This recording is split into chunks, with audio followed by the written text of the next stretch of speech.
대한민국 외교사에서 절대 잊어서는 안 될 인물 중에 하나가 바로 조선을 만국으로 이끌었던 중국 관료 유안스카이, 원색이라고 그러죠. 이 유안스카이입니다. 그는 스스로 조선 총독이 돼가지고 조정을 이뤘고 최악의 불평등을 강요했습니다. 그 유안스카이가 2023년 6월 또다시 대한민국을 흔들려고 하고 있습니다. 바로 이 현장을 Y타임스가 추적해 봤습니다. 지금 시작합니다.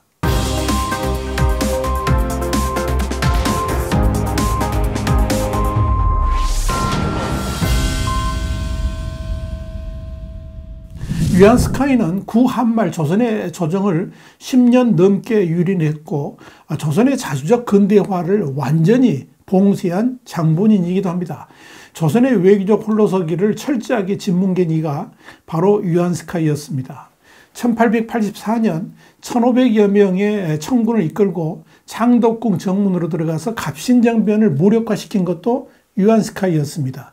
그의 내정 간섭 때문에 개화당의 자주개혁 시도는 3일 천하로 막을 내렸습니다. 그렇게 조선 조정의 안방을 차지한 그는 조선 정부 공식 행사에서 항상 상석에 앉았고 심지어 고종을 향해서 삿대질까지 하는 무례를 범하기도 했습니다. 완전히 식민지 총독 행세를 한 겁니다. 그의 오만방자함은 1885년 들어서면서 더욱 적나라해졌습니다. 조선 주재 청나라 교섭과 통상 대표라는 직책으로 조선 조정을 마음대로 유린했습니다. 심지어 아고한 파천 당시에는 조선 국왕을 몰아내고 새로운 왕을 세우겠다라고 겁박까지 했습니다. 또한 주요 외교사마다 직접 개입해가지고 일일이 훈수를 두고 사실상 지시에 가까운 방자함을 보였습니다. 조선의 외교권을 완전 박탈한 셈입니다. 유안스카이는 청나라의 불법적 무역에도 관여를 했습니다. 청나라에서 오는 무역선들에 대해서 조선이 손을 대지 못하도록 압박을 했고 이에 따라서 청나라는 조선의 상업을 밑바닥부터 완전히 뒤흔들었습니다. 이미 외교적 주권을 빼앗긴 조선은 이제 경제적 속국으로 주저앉게 됐습니다.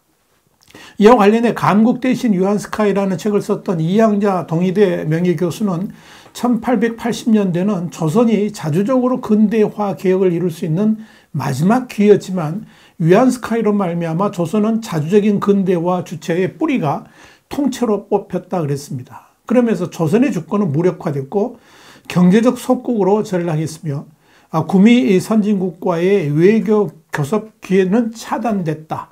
일본의 이토 히로부미에 앞서 1880년, 1990년대 초에 유안스카이가 조선을 만국으로 가는 길로 먼저 활짝 열었다. 이렇게 적었습니다. 일찍이 유안스카이의 월권과 무도함에 대해서 고종과 외교 고문이었던 데니는 유안스카이 면직을 청나라에 요구했지만 청나라는 들은 척도 하지 않았습니다. 조선을 청나라의 속국으로 만드는데 유안스카이가 역할을 잘 하고 있다고 판단했기 때문입니다. 유안스카이로 인해서 조선은 1882년 11월 조청상민 수륙 무역장정이라는 이름의 협약을 청나라하고 체결하게 됩니다. 내용은 조선이 청나라의 속국이고 청나라의 취해법권 인정 같은 이런 외교적 경제적 특권이 듬뿍 담긴 사실상의 만국적 불평등 조약이었습니다. 그렇다면 청나라는 왜 이렇게 조선을 얕잡아 본 것일까요? 이유는 병자호란 이후에 조선 내부에서 철저하게 청나라를 상전국으로 모시려는 아부파가 있었고 특히 일본을 비롯한 미국, 러시아 같은 이런 외국 세력을 배척하는 이들이 청나라하고 손을 잡고 일신을 도모했기 때문에 그렇습니다. 그들이 스스로 조선을 청나라에게 넘겨준 것이나 다름없습니다. 청나라는 이후에 철저하게 조선의 자주권을 가로막으면서 개혁도 하지 못하도록 차단시켰습니다. 이런 청나라의 야욕이 결국 일본의 한반도 침략까지 불러온 것입니다. 어떻게 보면 이 유안스카이를 내세운 청나라의 만행 때문에 이 조선의 만국이 촉발되었다라고 보면 됩니다. 130여 년 전의 유안스카이를 지금 이 시점에서 되돌아본 것은 오늘날 대한민국에 또다시 그의 환생이 살아 역사하는 듯 보이기 때문에 그렇습니다. 싱하이밍 주한 중국 대사가 8일 저녁에 서울시 성북구에 있는 중국 대사관자에서 더불어민주당 이재명 대표하고 만났습니다. 이 자리에서 시잉하이밍 대사가 한 말들은 어쩌면 130여 년 전 유안스카이가 했던 짓들을 그대로 데자뷰로 보여주는 듯해서 소름이 끼칠 정도입니다. 그의 말 가운데는 거짓말도 다소 섞여 있었고 또 세계 10대 강국으로 부상한 대한민국의 자존심을 건드리는 말들까지 거침없이 쏟아냈습니다. 싱 대사는 한국이 중국의 핵심 사항을 존중해야 된다 그러면서 한국 대중 무역 적자는 탈중국 때문이라고 말했습니다. 싱 대사 이런 말들은 한국을 향해서 훈계를 한 것이나 다름없습니다. 그러면서 또 전가의 보도처럼 중국의 경제적 위력을 내세웠습니다. 한국의 대중무역 적자가 탈중국 때문이고 또 중국의 핵심 이익을 무시해서 그런 것이라고 말을 한 겁니다. 싱하이밍은 중국은 거대한 시장을 갖추고 있고 대외 개방의 문은 언제나 열려 있다는 말도 있습니다. 그러나 이는 분명한 거짓말입니다. 한국의 무역 부진이 탈중국 때문에 그런 것도 아니고 중국의 대외 개방 역시 이거 완전한 사기입니다. 한국 기업들이 중국에서 사업하기가 얼마나 어렵고 또 차별적 대우를 받는지 또 아직도 한한령은 풀리지 않고 있음에도 감히 그런 말을 한 겁니다. 그런데도 한국이 중국으로부터의 무역 적자에서 벗어나려면 중국의 핵심 이익에 한국이 앞장서야 된다라고 윽박을 지른 겁니다. 그렇다면 중국이 내세운 핵심 이익이라는 게 뭘까요? 가장 최우선적인 것은 중국을 배제한 미국 주도의 공군망 재편에 한국이 참여하지 말라는 겁니다. 더불어서 한미동맹을 우선시할 것이 아니라 미중 간의 균형 외교를 추구하라는 의미도 담겨 있습니다. 여기에 대만 문제에 있어서 절대 한국이 나서지 말라는 뜻도 담겨 있습니다. 이 모든 것들은 철저하게 한국의 외교 주권을 부정하는 것이고 과거 유안스카이가 그러했던 싱하이밍도 한국의 자주적 외교권에 대해서 간섭하고 또 중국의 경제적 위력을 앞세워서 강압적 위세를 보이고 있다. 이렇게 보면 됩니다. 싱하이밍 대사는 또한 한국이 중국과의 관계 처리할 때 외부 요소와의 방해에서 벗어나줬으면 대단히 고맙겠다라고 했습니다. 그는 미국이 전력으로 중국을 압박하는 상황 속에서 일각에서 미국이 승리할 것이고 중국이 패배할 것이라고 베팅하고 있는데 이는 분명히 잘못된 판단이라고 덧붙였습니다.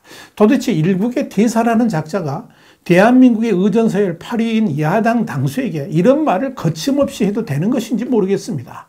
한마디로 대한민국의 외교 자주권을 정면으로 부인하고 있기 때문에 그렇습니다. 마치 한국 외교가 미국의 강압에 의해서 끌려다니고 있는 듯한 망언을 했기 때문입니다.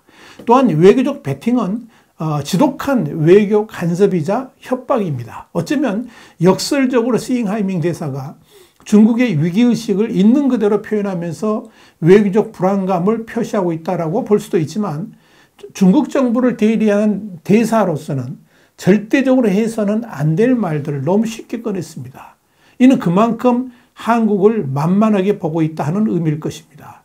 싱하이밍 그러면서 중국이 미국을 상대로 승리할 수 있는 이유로 중국몽을 내세웠습니다. 중국 인민들이 시진핑 주석님의 지도하에 중국몽이라는 위대한 꿈을 한결같이 이루려는 확고한 의지를 모르면 그저 탁상공론만 할 수 있다. 그런 말을 한 겁니다. 물론 지도자 시진핑을 우상하고 그가 내세운 중국몽을 하늘처럼 떠봤다는 것은 싱하이밍의 자유의사이긴 합니다만은 그런 중국몽을 대한민국 외교권을 간섭하는 데 사용했다는 것은 매우 부적절합니다. 왜냐하면 한국은 시진핑의 중국몽이 이미 무너졌다라고 판단하고 있기 때문에 그렇습니다. 물론 한국 내 일부 친중 세력은 시진핑의 중국몽을 하늘처럼 떠받들면서 그런 시진핑의 지도력을 따라야 된다고 믿기도 합니다만은 그런 일을 대부분은 1980년대의 전환시대 논리에서 아직도 벗어나지 못한 허망한 논리의 소유자들일 것입니다.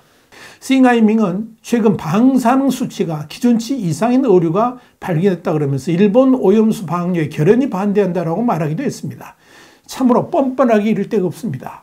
그런 말을 하려면 스스로도 돌아봐야 됩니다. 원자력안전위원회에 따르면 2018년 중국에서 배출된 삼중수소가 425테라베크렐입니다. 당시 중국의 원전은 46개였습니다. 27개의 한국은 연간 214테라베크렐을 배출됐고 일본은 2018년 9개 원전을 가동하면서 삼중수소 배출량이 110테라베크렐이었습니다. 사실 원전 사고가 발생하더라도 일본보다는 중국이 한반도에 직접적인 타격을 미치게 됩니다. 일본은 원전 사고로 방사능이 유출돼도 구로시오 해류를 타고 태평양으로 흘러 들어가기 때문에 한국에 직접적인 영향을 미치지는 않습니다. 현실이 이런데도 싱하이밍은 일본의 후쿠시마 오염수 문제를 입에 올렸습니다. 그걸 보면 싱하이밍은 원전 무식자이거나 아니면 일말의 양심도 없는 자라고 해도 과언이 아닐 겁니다. 그런데 눈여겨볼 것은 싱하이밍의 망언에 가까운 발언은 이번이 처음이 아니라는 점입니다. 그는 지난해 7월에도 윤석열 대통령의 나토 회의 참석을 비판하면서 한국이 중국과 디커플링을 선택한다면 미래의 기회로부터 단절되는 것을 의미할 뿐이다, 이렇게 주장해서 외교적 월권 논란이 일기도 했습니다. 이런 일이 한두 번이 아닙니다. 지금 한반도에서 130여 년 전에 유안스카이의 폭주를 뺨치는 망동이 벌어지고 있습니다. 그런 중국의 유세에 굴복한다면 한국은 스스로 중국의 속국이 되기를 자처하는 것이나 다름없을 겁니다. 그런 어리석음을 결코 범하지 않았으면 좋겠습니다. 이런 관점에서 외교부가 9일 싱하이밍 대사를 초치해서 도발적 언행과 내정 간섭에 해당될 수 있는 행위에 대해서 강력하게 경고한 것은 아주 잘한 일입니다. 도를 넘는 언행에 대해서 강력 대응하는 것이 당연한 일이기 때문에 그렇습니다. 화이트타임 정세분석이었습니다. 감사합니다.